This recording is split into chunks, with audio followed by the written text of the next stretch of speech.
Dios, gloria a Dios. Buen día. Buen día. Así que estos que salieron no son simplemente los niños de la congregación, tampoco son el futuro, sino que son el cuerpo de Cristo, que ya se está manifestando y que continuará manifestándose hasta que el Señor les llame. Mi intención en esta mañana es poder fundamentar y poder solidificar la palabra que el Señor viene entregándonos. Así que como título le he colocado concluir la carrera a la que hemos sido llamados. La semana pasada estuvimos viendo algunos puntos que eran necesarios para poder permanecer en este camino. Cuestiones a las que deberíamos enfrentarnos si verdaderamente quisiéramos ser aquellos que nosotros nos declaramos ser. Pero que a la hora de la verdad, el Señor habla de que por sus frutos los conoceréis. Y esto habla de gente que está siendo continuamente procesada, que está siendo continuamente perfeccionada. Por eso te animo a que abras tu Biblia allí en el Evangelio según San Lucas, capítulo 14, verso 25. Lucas, capítulo 14, verso 25. Dice así la palabra de Dios. Grandes multitudes iban con él, y volviéndose les dijo: si alguno viene en pos de mí, si alguno viene a mí y no aborrece a su padre y a su madre y mujer e hijos y hermanos y hermanas y aún también su propia vida, no puede ser mi discípulo. Y el que no lleva su cruz y viene en pos de mí, no puede ser mi discípulo. Porque ¿quién de vosotros, queriendo edificar una torre, no se sienta primero y calcula los gastos, a ver si tiene lo que necesita para acabarla?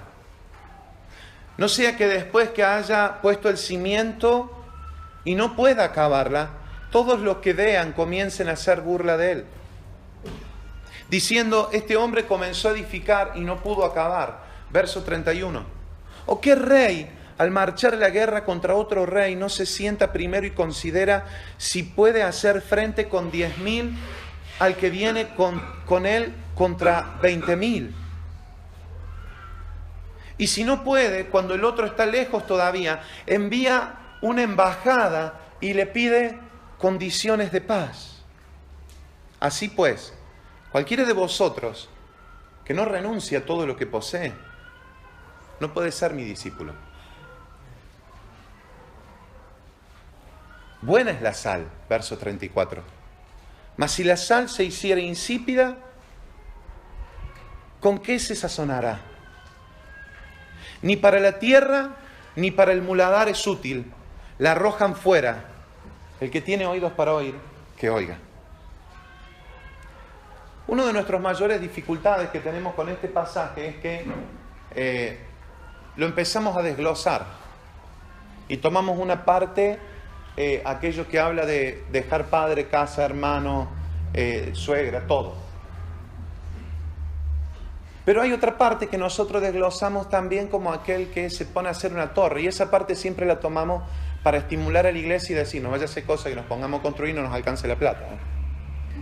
Vamos a ver qué es lo que hacemos. No, esta palabra es mucho más profunda, porque a lo que Cristo se está refiriendo no es a la construcción edilicia de algo material, no tiene que ver con esta cuestión, sino que lo que Él está diciendo es: por favor, tomen en cuenta que si están decidiendo seguirme, no vaya a ser cosa que se queden a mitad de camino y aquellos que vieron que ustedes comenzaron a seguirme, ahora se burlen de ustedes porque se quedaron en el camino. Los está confrontando a ellos mismos. Por eso dice la palabra: grandes multitudes iban con él. Muchos lo seguían. Muchos habían decidido avanzar con él hacia donde él estaba. Pero él, volviéndose, les dijo: si alguno viene en pos de mí, él lo que le estaba diciendo, ¿están seguros de que están queriendo seguirme?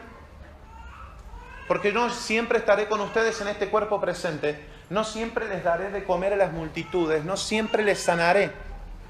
No porque en algún momento cese este amor, este poder, sino porque el seguirme tiene que ver con otra cuestión que no está en mis planes ahora decírselos. La mayoría de nosotros, los cristianos, tenemos la idea o la creencia de que el cristianismo es la forma en la que vivimos en la tierra. Una forma agradable a Dios. Donde hacemos cuestiones o cosas que le agradan a Dios. Hacemos cosas para agradarle a Dios. Y que Él en ese agradarle nos agradezca retribuyéndonos con cosas que nosotros necesitamos y que Él intervenga en esta vida natural que nosotros tenemos para que nosotros pasemos una mejor calidad de vida en esta tierra. Este es el proceso que muchos de nosotros hemos sido enseñados. Que debemos hacer algunas cosas, que debemos evitar otras cosas, que debemos relacionarnos así y nunca hablar de esta manera, que tenemos que los domingos a la mañana estar en la congregación, que debemos asistir a una casa de vida, que debemos hacer, o sea, somos naturalmente hablando la creación perfecta de Dios, que Dios tiene un plan muy especial para nosotros. Nosotros somos el centro de la creación, que Dios quiere que nos sintamos seguros, que nos sintamos sanos, que nos sintamos protegidos y tal vez que nos sintamos de una u otra manera ricos también. Esto es un poquito el concepto que día a día se va, de una u otra manera, se va metiendo dentro de las congregaciones. Es muy romántico, es muy lindo, es muy dulce al oído. Y no es que Dios no tenga pensamiento de bien para nosotros. Amén. Que Dios quiere que todos sus hijos sean especiales. Vos sos especial para Dios. ¿Cuántas veces escucho eso? Vos sos especial para Dios. Vos sos... Todos los demás son... Pero vos... El problema es cuando se te juntan 3 personas que le dijiste lo mismo. Entonces esta palabra cae, la persona no fue fundamentado en la palabra de vida, sino que, como dice Pablo, fue fundamentado en una palabra que el hombre dio para seducción, para que aquellos que tienen comezón de oír se agraden. Por lo tanto, chocamos con este tipo de pasajes como el que acabamos de leer, que nos dicen que deberíamos aborrecer incluso hasta nuestra propia vida.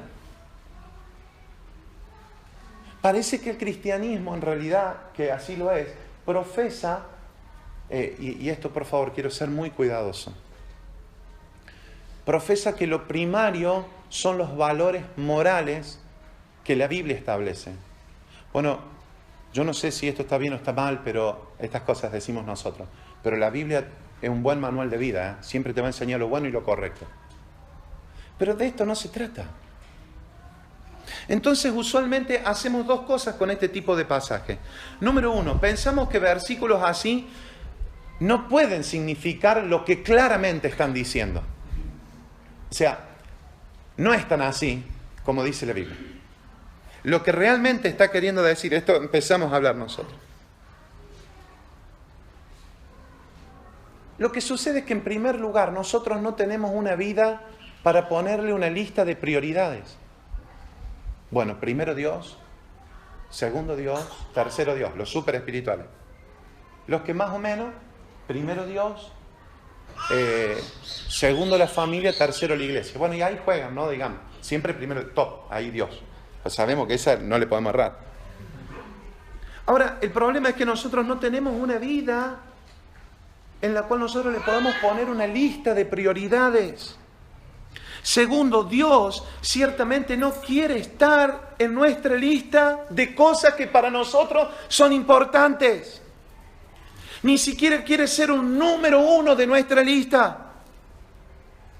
A ver, lo que Él está planteando cuando viene es, muchachos, si ustedes quieren seguirme, quiero que entiendan esto. Ustedes no tienen derecho de vivir a su propia vida. Pega. No es cuánto yo voy a hacer, y mucho menos tener una lista imaginaria de lo que ustedes pretenden ponerme a mí en primero o segundo lugar. Número 2, lo que comúnmente hacemos con estos versículos es interpretarlo como un llamamiento especial. O sea, esto se está refiriendo a los misioneros. O sea, Gustavo, Anita, que se fueron a Colombia, ellos tuvieron que despreciar padre, hermano, la herencia. De ninguna manera. Quiero que entienda algo. No hay diferentes tipos de discípulos. Si a usted le gusta anotar, anote esto. No hay diferentes tipos de discípulos. Lo que tenemos acá en Lucas 14 es nada más que una definición simple de lo que significa seguir a Cristo. Y cuando Él se vuelve, lo que hace justamente es ser claro en lo que está hablando. Si usted se vuelve, las multitudes lo seguían, Él veía que lo seguían, pero sabía las motivaciones por las cuales lo seguían. Entonces, si alguno quiere venir en pos de mí, va a tener que hacer esto. Niéguese a sí mismo, En otra ocasión el Señor se da vuelta y le dice, váyanse todos si no me van a seguir. Y los mira los discípulos y le dice, y ustedes también si se quieren tomar el palo, váyanse. Entonces Pedro, arrebatado o no, como a usted le guste llamarlo, pero tiene estas cuestiones del Espíritu, que él le dice, ¿a dónde iremos si no es a ti? Si solo tú tienes palabra de vida eterna. Porque Pedro había tenido una revelación de quién era él. Pero acá tenemos una descripción muy básica, clara y universal de cómo ser un discípulo de Cristo. Por eso como congregación estamos también empezando a ser más exactos en este tema de discipulado. Entonces, juntándome con algunos de los pastores, me dijeron, pastor, el discipulado no puede ser una clase que vos des a la gente como otra prédica más. Un discípulo va a ser aquel que se va a confrontar con aquellas cuestiones que no está haciendo bien, de acuerdo a la palabra que soltaste el día domingo por causa de lo que Dios te dio. ¿Está entendiendo esto? Es aquel que permite tomar la cruz y morir en ese lugar. Por eso me parece que lo ideal de este tiempo sería comenzar a preguntarnos y preguntarnos esto. ¿Qué es un discípulo? Porque tenemos otra vez muchas ideas acabadas e imaginarias o de lo que nos han enseñado de lo que es un discípulo. Pero a la verdad, si alguien te dice, tus amigos en la universidad, en la facultad, en la escuela, en el trabajo, te dicen, ¿qué es ser un discípulo de Cristo? En realidad se me viene a la mente en este momento que la primera respuesta tendría que ser esto. Esto no está en el libreto. Esto es un discípulo. Que ellos te puedan ver como una carta leída. Como que ellos te puedan ver a vos y puedan decir verdaderamente este es un hijo de Dios. Pero nosotros tendemos a colocarles concepto a todas las cosas. Y en esta mañana vamos a tratar de por el Espíritu entender qué es lo que es un discípulo. El mundo dentro de la congregación habla mucho de la gran comisión y cómo deberíamos hacer discípulos a todas las naciones. Pero es muy fácil caer en el error de lo que es la palabra discípulo. En general pensamos que un discípulo es aquel que se ha convertido al cristianismo. Es alguien que solo cree en la Biblia o que está tratando de vivir para Jesús. Y hemos estado tratando de convertir al mundo de esta manera por 2000 años. Llevarle que aprendan las enseñanzas de Jesús y que las hagan. Sin embargo, esta definición no encaja muy bien con las palabras de Cristo en este pasaje ni en otros similares. Según la Biblia, un discípulo es mucho más que alguien que está de acuerdo con las palabras de Cristo y que trata de implementarlas. Es más que un intento de imitar a Cristo o seguir sus enseñanzas. Escuche, un discípulo es aquel que ha perdido su propia vida y se ha convertido en la manifestación de la vida de Cristo. Se ha convertido en la extensión de la vida de Cristo aquí en la tierra. Ahora, cuando digo que es una persona que ha perdido su propia vida, por favor, no estoy hablando de que nadie se mate. No se trata de la vida biológica. No estoy hablando de la pérdida de nuestra manera de vivir antes de ser cristianos. Perder su vida no significa perder algunas actividades simplemente o conductas, ni planes, ni sueños. No podemos rebajarlo tampoco a eso, aunque tendrá que ver, pero no es solo eso. Perder tu vida tiene que ver con la pérdida del yo como fuente de vida, como motivación de hacer las cosas y la perspectiva que tu alma tiene de vivir. O sea, perder tu vida no se trata de venir a la iglesia. Hay gente que sigue a Jesús, pero sigue con su yo enaltecido dentro de la congregación para tratar de servir a Cristo. Esto es tan loco como decir, salgo de aquí del auditorio y me voy a la derecha, pero a su vez también me voy a la izquierda. Es imposible que esto lo logremos vivir. Tiene que ver con el final de vivir en y para y por sí mismo en el nivel más básico. Tiene que ver con el vivir, por favor, tiene que ver con el final de vivir en, para y por sí mismo en el nivel más bajo de tu vida, y tiene que ver con una experiencia real, día con día, de este cambio, del reemplazo de lo que llamaba su vida por lo que es la vida real. Esta no es una teología, no es una doctrina, no es una enseñanza que podamos dar. Y permítame que aunque sea el principio, te esté mareando en lo que no es, para llegar a lo que sí es. Muchas veces cuando comienzo a predicar, primero derribo lo que está establecido, para luego poder establecer la verdad de Cristo. Entonces dice la palabra, te he dado un martillo para que derrumbes, destruyas, demuelas, para que después comiences a edificar. No puedo edificar sobre un fundamento que no sea Cristo. Por eso el principio quizás como que te encuentres, porque lo percibo. Pero déjeme por favor llegar. Entonces, ¿qué es lo que quiero decirle? Un discípulo es alguien que está muriendo continuamente, que se está convirtiendo en una rama de la vid que es Cristo. No es una rama que está copiando la vida de la vid. Es una rama que sale de la vid. No es una rama que cree en la vid. Es una rama que no tiene otra vida que no sea la que le proviene de la vid. Y todo esto, amado, usted ya lo sabe, es a través de la obra de la cruz. La cruz es el final de un hombre y es nuestra introducción en Cristo. Este es el tipo de relación que Cristo tenía con su Padre en la encarnación. Cristo fue encarnado y la encarnación tuvo que ver con este tipo de relación. Aunque Él era el Hijo de Dios, tomó sobre sí en la carne una relación con el Padre en la cual no vivía ni para sí mismo ni por sí mismo, sino que Él continuamente nos va a hablar. No vivía una vida individual, no vivía de los propios recursos, no vivía de su propia sabiduría, de sus juicios, de su meta, de su voluntad. De hecho, muchas de las profecías del Antiguo Pacto llaman a Cristo la rama del Señor, la extensión de la vida de Dios. Por eso Juan 5:19 habla y dice, en verdad les digo que el Hijo no puede hacer nada por su cuenta, sino lo que dé hacer al...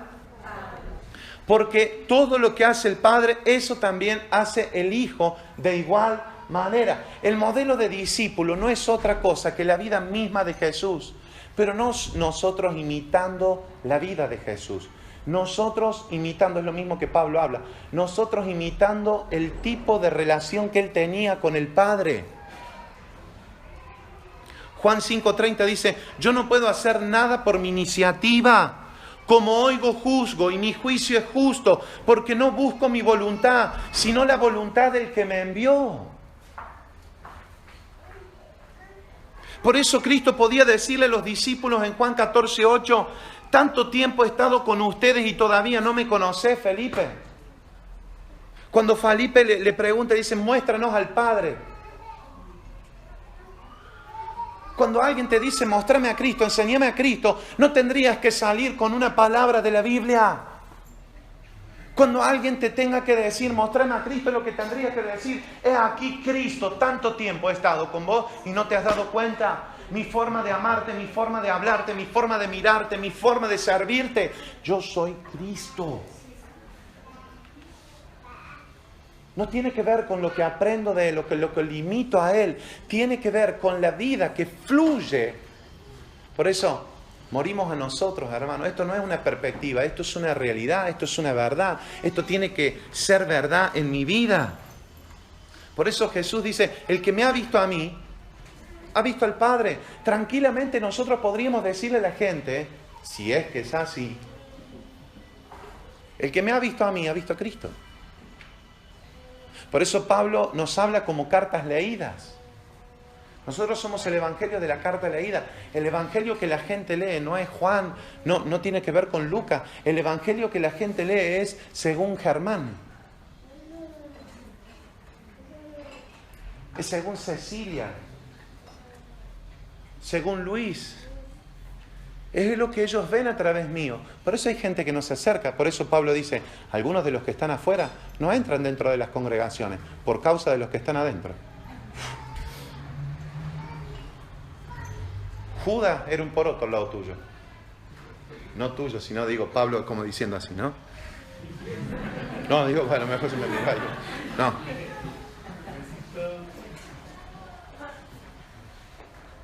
Cristo no estaba hablando con los discípulos acerca del Padre. Cristo les estaba mostrando al Padre. Por eso cuando decido mostrarte a Cristo, voy a tratar de no usar palabras y de ser necesario, voy a tratar de expresar alguna idea mía. Pero cuando predicamos a Cristo, esto de, pastor, ¿por qué no salimos a evangelizar? Vamos folleto con folleto, casa por casa. Hombre, va, nosotros somos cristianos. La palabra de Dios dice que tal, verdad.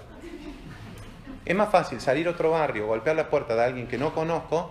De última tengo que vencer la vergüenza a que el vecino de al lado de mi casa no me escuche gritar con mi esposa, o que si me ve en alguna condición me vea a Cristo. Porque el vecino de al lado de mi casa sí o sí me está viendo. Entonces yo ahí tengo que morir a mis reacciones, a mi forma, para que Cristo pueda verse. Una rama real, podríamos decir, de las que somos nosotros. Si usted me ha visto a mí, ha visto a la vid. Si usted me ha visto a mí, ha visto a la vid. Y un discípulo podría decir, como Pablo lo dijo, alguien que me ha visto a mí, ha visto también al Señor. Y este es el discípulo que Cristo está buscando. No es tu buena intención de servirlo en algún área de la iglesia. No es lo que afectemos afuera con lo que no... Sí, vamos a afectar, pero afectamos como Cristo pasaba y afectaba. O sea, dice la palabra que la sombra de Pedro sanaba a los enfermos. No era que Pedro ni siquiera se frenaba. O sea, las señales siguen a los que creen. No vamos detrás de la señal o queriéndole mostrar a la gente lo bueno cristiano que somos.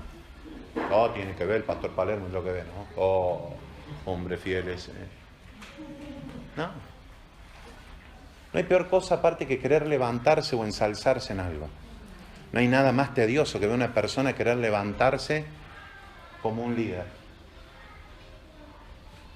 Pablo tenía este tipo de relación con Cristo. Pablo no era un seguidor de las palabras de Cristo o un predicador de las enseñanzas. Pablo era una rama, una expresión real de lo que era la vida, la perspectiva y el juicio de Cristo. Por eso Pablo podía decir cosas como, pues para mí el vivir es Cristo. O podía decir cosas, ya no soy yo el que vive, sino Cristo el que vive en mí, Gálatas 2:20. O él puede decir, con este fin también trabajo, esforzándome según su poder que obra poderosamente en mí, Colosenses 1:29. O él puede decir, el amor de Cristo me constriñe, 2 Corintios 5:14. Pablo no estaba imitando algo que había leído en la Biblia, sino que él estaba experimentando en su alma una verdadera transformación. Cuando lees la Biblia, lo que tenés que terminar cuando la haces no es a ver cómo la imitás, cómo la haces, cómo la llevas a cabo. Aunque la Biblia, pastor, pero dice, no sean solamente oidores, sino... ¿Y a qué se está refiriendo? A que usted y yo, como todos estos años, hemos tratado de leer un pasaje y salir corriendo a hacerlo, y que nos dure rápido y furioso una semana y después volver al sistema en el que estábamos viviendo. y a la forma en la que estábamos actuando? ¿No será que después de leer esto necesitaremos entregarnos entrada en nuestro secreto en la habitación y pedirle al Padre que esta palabra no sea una palabra leída, sino que sea revelada y se haga carne como Cristo se hizo carne? Que nosotros podamos encarnar la palabra para que cuando la manifestemos no sea la imitación mala de algo, una copia trucha, sino para que podamos estar unidos a la misma vid. Y esa vida es la que se manifiesta en mí. ¿Me estoy explicando? Tiene que ver con morir netamente. Y me está diciendo, no te preocupes por otra cosa, porque no se trata de lo que vos hagas. Ser un discípulo no se trata de lo que vos hagas. Se trata de lo que manifiestes por causa de la naturaleza que te habita. No de tu propio esfuerzo.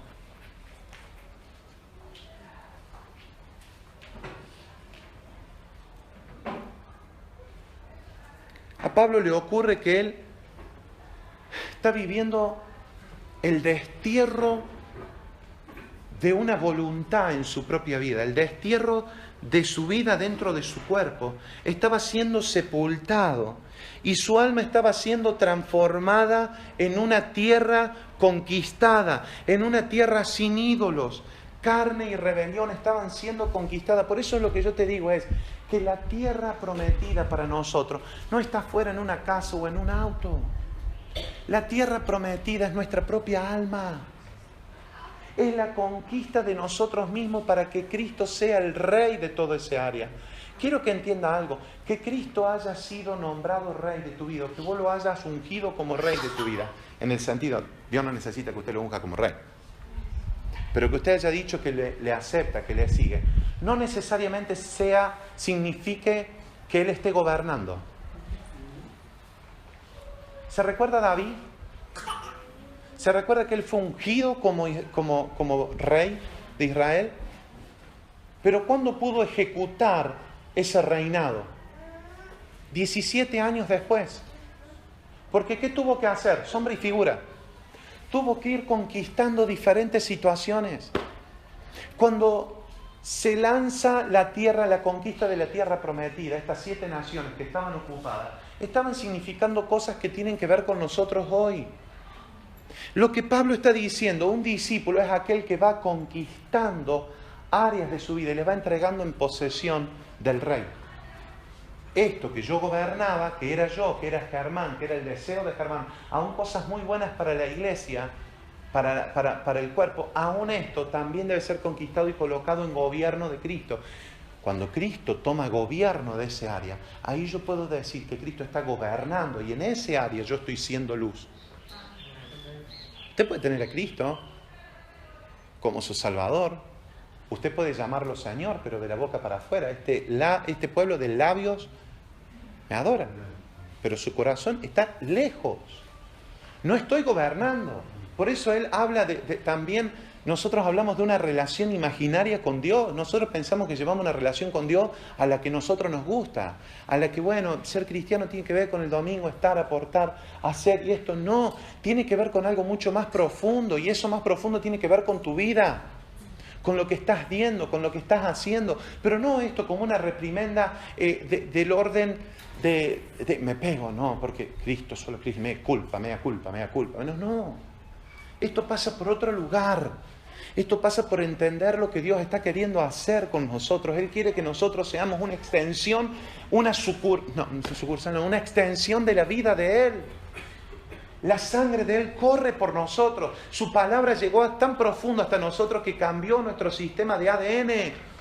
Hasta los tuétanos, donde se produce la sangre, donde se está haciendo las plaquetas, ahí dice, llegó mi palabra, y mi palabra cambia, y mi palabra sostiene, y el mundo se sostiene en el poder de mi palabra. La palabra no es lo escrito. La palabra era siempre el verbo, era Cristo. Cuando Cristo se introduce, tu vida cambia. Dios tenía la libertad de gobernar el alma de Pablo, porque Pablo la había conquistado por medio del Espíritu y le había entregado el control. De esta forma Pablo era un discípulo y por esta razón, ¿en cuántas ocasiones pudo ponerse como ejemplo a la iglesia? Y le dice en Filipenses 2:27, hermanos, sean imitadores míos y observen a los que andan según el ejemplo que tienen en nosotros. O sea, ellos no estaban imitando su comportamiento ni las palabras que Pablo tenía, porque si no seríamos la copia de otra persona. Lo que estaba ocurriendo es que dice, sigan el ejemplo de la manera en la que Pablo había perdido su vida y se había convertido en la expresión del Cristo que portaba. No se trataba de imitar las acciones. Ahora tenemos que ir todos para Listra. Ahora todos tenemos que ser decapitados. Ahora todos tenemos que ser un celibato. Ahora todos tenemos que... ¡No! Lo que Pablo estaba diciendo era, por favor, vean de la manera que he muerto. Y vean que cuando pasé por esa cruz, el mundo murió para mí y yo morí para el mundo.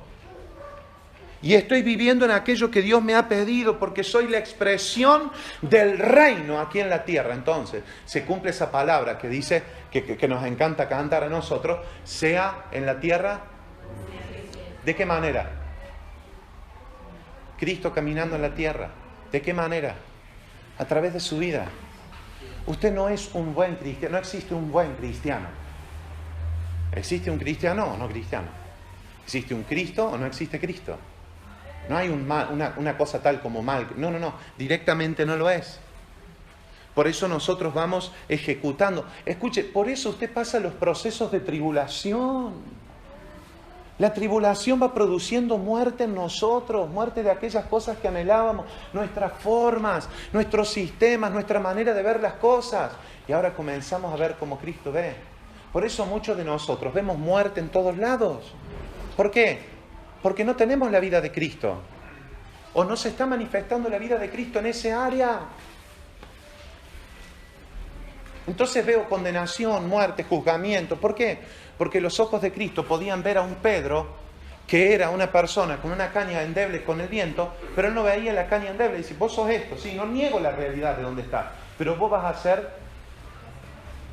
una piedra fundamental. Vos, Zaqueo, sos esto, pero vas a ser un hombre de bien. Y Jesús se paraba no con las prostitutas y con los malos porque le gustaba pararse con ellos, porque él estaba viendo la obra terminada. Cuando tenés la mente del cielo, mente nivel cielo, donde tus pensamientos no son los del cielo, cuando la mente de Cristo te habita, hay una mente de posibilidades. Lo imposible se vuelve posible. Caminar sobre el agua para nuestra mente no, pero para Cristo sí. Darle de comer a 5.000 era posible, porque desde la mente de Cristo es posible. Cristo está viendo con una mentalidad, con una resolución totalmente diferente a la nuestra. ¿Qué significa, pastor? ¿Que estos ahora nos haremos permisivos con los pecados que hay en la iglesia? Porque, no, de ninguna manera. Porque Jesús no tenía ningún problema en decirle, exacto, pero este pecado tenés, tratalo. No, un discípulo no puede vivir en las dos direcciones. Un poquito en el fango y un poquito me limpio para la reunión. Un poquito en el fango y un poquito en la reunión, como los chanchos, ¿no? Que le gusta. Porque ¿cuál es el problema? Que un día te vas a zampar para el barro y no vas a poder salir porque el barro es patinoso, es algo cenagoso, es engañoso, el pecado es engañoso, al punto tal hasta que te ciega, te cierra y es muy difícil sacarte. Venimos de una situación, anoche viajamos, tuvimos el viernes a la noche Latinos por el Mundo, de ahí busqué a Sabri, buscamos a nuestros hijos y nos fuimos a como unos 400 kilómetros de Córdoba, para el lado de Santa Fe. Y estuvimos ministrando un matrimonio precioso, pero que había caído bajo el engaño del enemigo por pequeñas zorras que fueron comiendo, pequeños deslices que se permitieron. Pensamos que podemos negociar. Mire lo que dice la palabra en este mismo pasaje. Cuando ustedes se metan en la brecha, es como aquel rey que sale a pelear con 10.000 y ve que el otro viene con 20.000. ¿Qué hace en ese momento? Envía una comisión. Hermano, cuando nosotros no estamos dispuestos a dar todo, hay veces que queremos transar con el enemigo. Y esto no puede ocurrir en nosotros. estamos siendo expuestos más exactamente. Amén.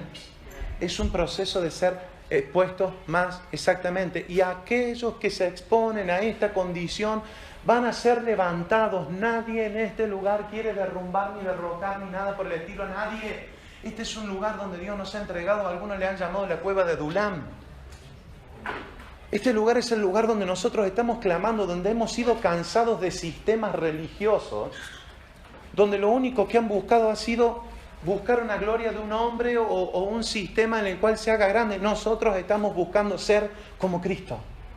No hay otra motivación en el corazón de los que estamos aquí presentes, porque te vas a encontrar con eso continuamente. Por eso Cristo dice en este Lucas capítulo 14, dice, si alguien viene a mí, y luego sigue diciendo, ¿no? El que no carga su cruz y me sigue, no puede ser mi discípulo. Si vos estás viniendo a Él, pero sin el ánimo de cargar la cruz, está bien, estás viniendo como los 10 leprosos que vino por un milagro. Está bien, estás viniendo por una sacada de aprieto con tu matrimonio. En la semana estuve atendiendo un matrimonio que el tipo quería zafar a toda costa, vino como por los dos no cristianos, y él vino para satisfacer a la esposa por la macana que se había mandado. Y la esposa quería que le diga, hace 7 meses que lo había engañado y quería. Y él, porque el mundo te dice, el hombre que engaña nunca puede decir que engañó. Ese es el sistema del mundo. Entonces le digo, este es el sistema del mundo, vos nunca vas a confesar esto. Y vos estás buscando que él confiese, ¿para qué? Y se queda ahí. Y vos estás pidiendo acá este lugar, haciendo una fantochada delante de tu esposa, para que diga que estuviste con el pastor y vos... Yo no estoy para esto, Leo, yo no estoy para entretener, ¿eh? Si vienen acá, lo primero que les digo es que ninguno de los... Yo no voy a tratar ahora el matrimonio. Pues yo no le puedo pedir a un árbol de pera que me dé manzana. O sea, no le puedo pedir algo espiritual a ustedes cuando los dos no están en Cristo. Lo primero que tiene que ocurrir acá es que tiene que haber una revelación de Cristo.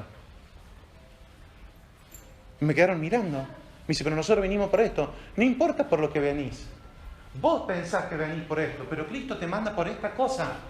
Porque hay veces que nosotros buscamos cuestiones que ni sabemos qué es lo que buscamos. Eso es lo peor. Pero en su misericordia Dios nos coloca con aquello que era bueno para nosotros. Por eso, si alguien viene en pos de mí, va a tener que tomar la cruz. No se trata de zafar de una situación. Se trata de que sea expuesta a la luz. ¿Pero qué me voy a poner a explicarle de la luz a este muchacho? ¿Qué me voy a poner a explicarle del pecado? ¿De qué quiere comer? Si él lo que quiere es zafar de la situación para que más o menos estén de nuevo bien. Se dio cuenta, me eché un moco, tengo una mujer, tengo 5 hijos. Vale, momento de locura, pero no lo voy a confesar. Eso fue lo que motivó a venirlo. Ahora, a nosotros, los hijos de Dios, entramos en un proceso mucho más profundo. Y esta es la siguiente parte del pasaje que nos toca enfrentar. ¿Qué significa venir a Cristo o seguir a Cristo? Otra vez, hay muchos malos entendidos con respecto a estos conceptos. Y hemos tenido que inventar un montón de ideas acerca de seguir a Cristo por una sencilla razón. Porque no sabemos de dónde vino Cristo o para dónde va. Lo sabemos de la mente, de lo que hemos escuchado. Y muchas personas que piensan que seguir a Cristo significa solo ser cristiano, y otras que tiene que ver con obedecer la voz del Espíritu, guardar los mandamientos. Es cierto, sí, es cierto, pero depende del lugar donde lo mires. Esto va a ser otro mandamiento dentro de la ley, o va a producir un espíritu de la ley de vida. El verdadero significado de seguir a Cristo tiene que ver con seguirlo de un lugar a otro lugar, salir de un ámbito, de un hombre, salir de una creación, salir de una naturaleza y comenzar a entrar en otra naturaleza, en otro hombre, salir de Adán y entrar en Cristo, salir de lo primero y entrar en lo segundo, salir del antiguo pacto y entrar en el nuevo pacto. Cuando Jesús dijo, vengan a mí o síganme, ¿para dónde iba? ¿Los quería llevar un tour tipo Israel, como hacen hoy con los días de Israel? Vienen por acá, el día de mañana vamos a tener el tanque de Bethesda. Acá en cualquier momento se cae uno y va a venir un ángel. No es vengan a mí en este sentido de seguirme. No estaba hablando del deseo de ser el líder de su vida natural. De ninguna manera. Jesús no estaba interesado. De hecho, que en un momento se cansa y le dice, si ustedes si quieren ir, váyanse también. Porque aquel que no niega, es imposible que me siga.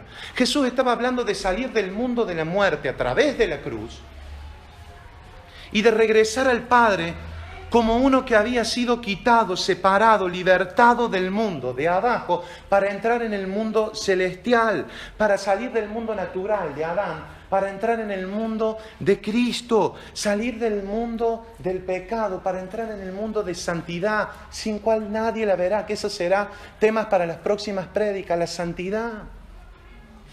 Porque es parte del orden que necesitamos. No es una ocurrencia del pastor que ahora nos quiere ajustar las clavijas para... No.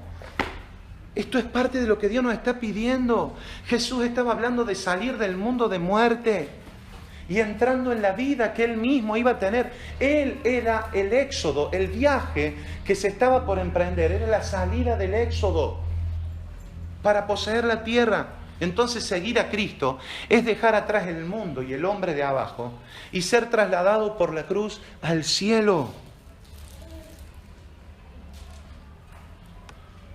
Cristo le dice a los judíos en Juan 8, yo me voy y me buscarán y ustedes morirán en su pecado. A donde yo voy, ustedes no pueden ir. Por eso los judíos decían, ¿acaso se va a suicidar? Pues ¿qué dice? A donde yo voy, ustedes no pueden ir. Y Jesús les decía, ustedes son de abajo, yo soy de arriba. Ustedes son de este mundo y yo no soy de este mundo. Por eso les dije que morirán en sus pecados, porque si no creen que yo soy,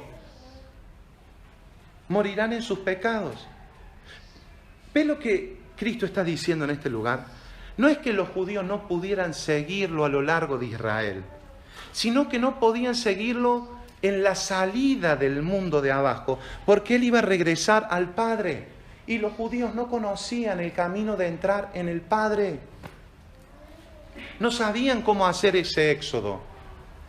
En su momento, el éxodo que vivieron fue salir de Israel, del pecado, para entrar en la tierra prometida, en Cristo, en Él. Por lo tanto, ellos iban a quedarse y a morir en el mundo y en el hombre del pecado. En cambio, Cristo le dice a sus discípulos en Juan 14, miren lo que le dice a sus discípulos. En la casa de mi Padre hay muchas moradas. Si no fuera así, se los hubiera dicho. Porque voy a preparar un lugar para ustedes. Y si me voy y les preparo un lugar, vendré otra vez y los tomaré a donde yo voy. Para que donde yo esté, allí estén ustedes también y conocen el camino a donde voy. Señor, si no sabemos a dónde vas, ¿cómo vamos a conocer el camino? Le dijo Tomás y Jesús le dijo, yo soy el camino, yo soy la verdad y la vida. Nadie viene al Padre si no es por mí. Por lo tanto, cuando Cristo dice, el que viene a mí o me sigue a mí, tiene en mente un viaje muy específico.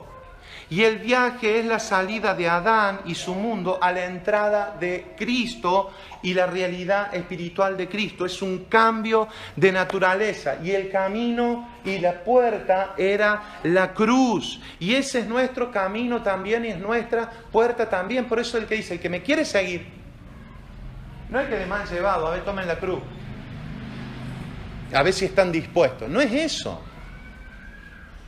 Les hace falta la cruz para el camino que tienen que llevar adelante. El que no carga su cruz y me sigue no puede ser mi discípulo. No hay discípulos terrenales. No hay discípulos en el lado izquierdo o derecho de la cruz como quisieron establecer algunos. Tenemos cuerpos naturales, pero si realmente somos discípulos, hemos nacido de arriba. Hemos nacido, como dice la palabra, en Sión.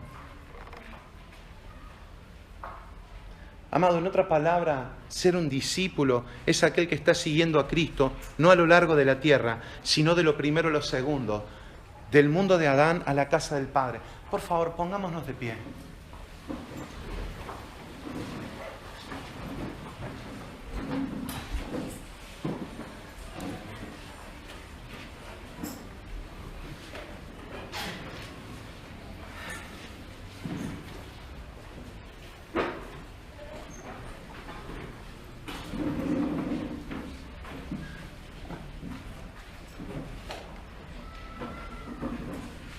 te animo que empieces a orar y a pedirle a Dios que te revele tu discipulado. Y el discipulado que Él quiere, y que Él te revele la naturaleza de discípulo que quiere que vos seas. Porque no podemos mantener nuestra vida de acá abajo y querer hacer un éxodo hacia arriba. No podemos servir a dos amos, ¿eh? Y esto esto es confrontante, esto es la tristeza que le ocurrió al joven rico.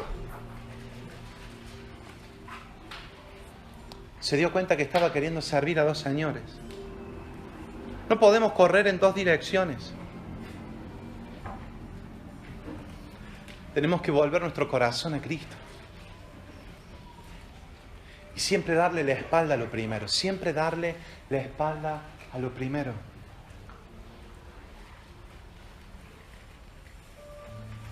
Por eso Él dice, si alguno quiere venir en pos de mí y no aborrece a su padre, madre, mujer e hijos, a sus hermanos y hermanas y aún hasta su propia vida, no puede ser mi discípulo.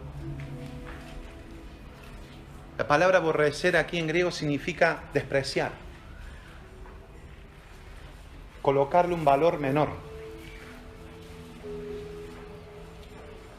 Sin embargo, no creo que Dios esté hablando de emociones, sino de la naturaleza de la relación. O sea, ustedes no deben despreciar a su familia, a sus padres, a sus hijos, a sus hermanos. Ese no es el punto. De lo que está hablando aquí es de un vuelco del corazón. Que cuando Dios habla, vos estás dispuesto a dejar padre, hermano. Así como nuestros misioneros que tenemos, que han decidido que ¿acaso ellos no aman? Seguramente que sí. Y tan intensamente como nosotros. Pero se han colocado y han empezado a entrar en una visión que el Padre, en una relación donde el Padre les está demandando y ellos están respondiendo. Pregunta, ¿será que este tiempo nosotros estamos viviendo de esa manera? ¿Será que seguiremos viviendo para nuestros propios deleites y volver a tomar a Cristo para que Él sea como una lámpara de Aladino, para frotarlo en oración cada vez que necesitamos algo y Él nos supla? ¿O será que nos volveremos de todo nuestro corazón y verdaderamente pasaremos por la cruz? Y dejaremos de transar con el pecado y con el mundo y con el sentimiento de que si me quedo solo, que no me quedo solo, que si tengo para mis hijos o si no tengo, o que si hago o no hago, se ofenderá aquel. Yo te dije la semana pasada, es muy difícil que alguien avance en lo que Cristo le está pidiendo si esa persona siempre está pensando en lo que dirán los demás. Y eso es a lo que Dios se está refiriendo. Y eso es lo que nos hemos venido refiriendo durante todo este tiempo. Apagá las voces de las personas que tenés al lado y comenzá a escuchar lo que Cristo te está demandando.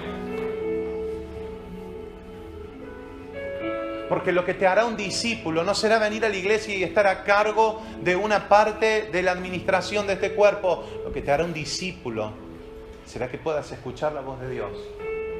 Y que esa voz se sobreponga a todas las voces. Y que esa voz, ese sonido, provoque en vos, por causa de la fe, desprecio por lo demás. No podemos seguir a Cristo estando agarrados en el ámbito equivocado. Y por eso viniste a este lugar, porque Cristo quiere que entres en una relación no doctrinal, sino en una relación de espíritu a espíritu, de lo segundo, dice la palabra. Si antes conocíamos a Cristo según la carne, según lo que te habían enseñado, según el razonamiento, según este tipo de cosas, ahora ya no. Ahora es Cristo mismo dándote testimonio de que lo que te enseñaron era correcto o incorrecto, pero es Cristo desde adentro, y no es buscando vos el aval de un escrito, de un libro, de un autor conocido. Ahora tu aval es el Espíritu, porque los que son del Espíritu son guiados por el Espíritu. La relación a la que te estoy llamando no se trata de que quieras agradar a alguien en este auditorio. La relación de la cual te hablo es una relación de muerte que te hace entrar en una relación de vida, para que Él sea en vos, para que Él sea en mí, para que nosotros podamos encontrarnos.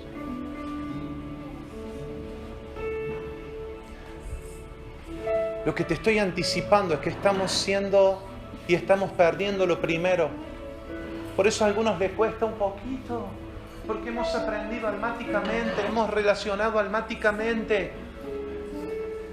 Pero ahora está llegando lo segundo, porque hemos declarado, gente, pastores de esta congregación, han declarado que iba a ser removido todo lo movible. Pero siempre pensamos que esto está fuera de nosotros. Y cuando empieza a pegar en nosotros, decimos, Señor, esto también en mí, sí, también en mí. Germán, en mí, Señor, pero yo soy... No importa, Germán, en vos es, en vos es. No podemos mantenernos en este mundo y concluir la carrera a la que Dios nos llama. Comenzamos la carrera en este mundo, pero Dios nos está llevando a un lugar celestial. ¿Dónde está tu vida? ¿Dónde está el propósito de tu vida? ¿Dónde están los grandes objetivos de tu ser? ¿Dónde está tu identidad? ¿Dónde está tu meta? ¿En qué ámbito querés vivir? ¿En qué mundo existe el tesoro del cual la palabra nos habla y la que vos querés tener acceso? Porque dice el Señor, quédate tranquilo, en el lugar que quieras tener ese tesoro lo vas a tener. Pero no podés pedir el tesoro del cielo y pedir el tesoro de la tierra, porque son dos lugares diferentes. Querido, las respuestas que le hagas a estas preguntas que te dije van a ser las que van a determinar si vas a concluir la carrera o te quedarás a mitad de camino y otros se burlarán.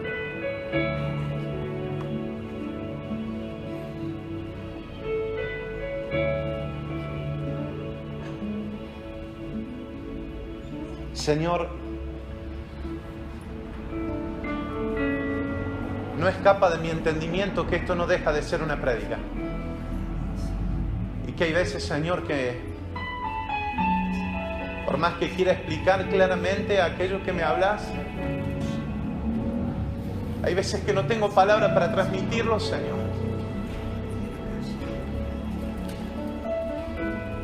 Pero te clamo por amor a ellos, Señor.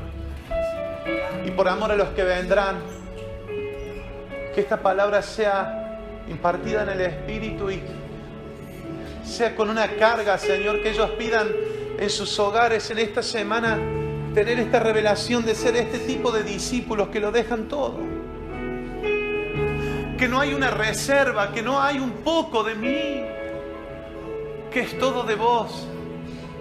Y que cuando les toca perder algo, Señor, sí les va a doler. Y por eso vamos a estar como iglesia para consolarnos. Y vos que sos el Dios de toda consolación, que nos consuela en estas muertes, nos decís avanza, seguí. Pablo dice una cosa, dejando ciertamente lo que queda atrás. Me extiendo hacia lo que está delante. El supremo llamamiento.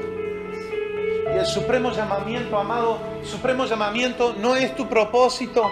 El supremo llamamiento no es tu ministerio. El supremo llamamiento no es tu don, no es tu realización. El supremo llamamiento del cual Pablo está hablando es prosigo a Cristo. Porque lo tomo todo como pérdida por causa de ganarlo a Él.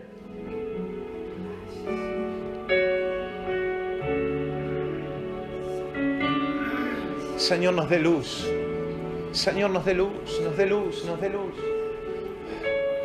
Señor, imparte esta verdad en nosotros. En el nombre de Jesús. En el nombre de Jesús. Amén.